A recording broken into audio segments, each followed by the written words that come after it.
ఈ ఆహాజు ఎండ గడియారం మీద సూర్యుని కాంతి చేత దిగిన నేల మరలా 10 మెట్లు ఎక్కువ చేసేది.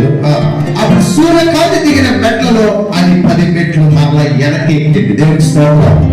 చూడండి ఇక్కడ జాగ్రత్తగా, నేల ముందుకు వచ్చింది చచ్చిపోతామని చెప్పాక, ఇప్పుడు బతుకుతావు అని చెప్తే నేల ఏమో చెప్పండి అంటే ఇసుక టైం, ఇసుక యొక్క ఆయుష్, ఇసుక యొక్క సమయము ఇప్పుడు ఏమవ్వాలా మరి వెనక్కి తిరగాల.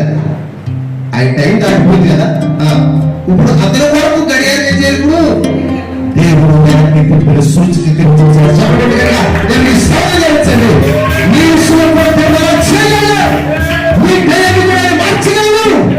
పరిస్థితులు కూడా మార్చగలరు. ఇక్కడ కూర్చున్న ప్రతి ఒక్కరికి, లైవ్ లో వీక్షిస్తున్న ప్రతి ఒక్కరికి మీకంటే ముందు సమయం ఉంది.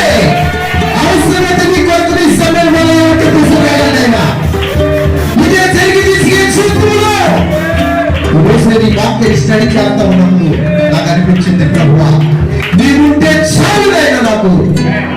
ఎవరుంటే చాలు?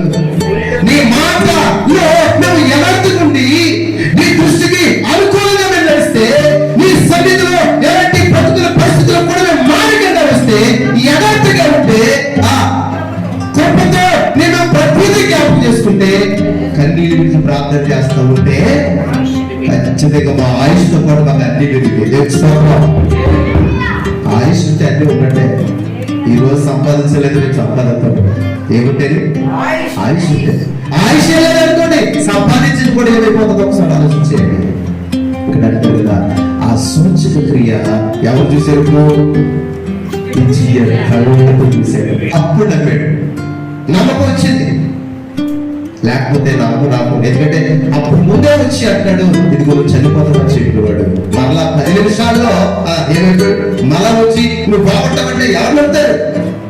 అందుకనే హిజ్కియాకు ఒక సూచక్రియ కావాలనుకుంటే ఒక సూచక్రియ చేశాడు. ఈ రాత్రి స్థలానికి వచ్చిన నీవు కూడా, అయ్యా నాతో ఉంటే ఒక సూచక్రియ జరిగించలేదా, నా పరిస్థితులు మార్చలేక ఒక సూచక్రియ జరిగించలేదా, నా ఇబ్బందులు కలిగించిన ఒక సూచక్రియ జరిగించలేదా, నా కుటుంబీకులు మారవలసి పొందలకు ఒక సూచక్రియ జరిగించలేదా, నన్ను దీవించలేక ఒక సూచక్రియ జరిగించలేదని ప్రార్థన చేసుకుందాం. దేవుడి వాక్యం దీవించును గాక.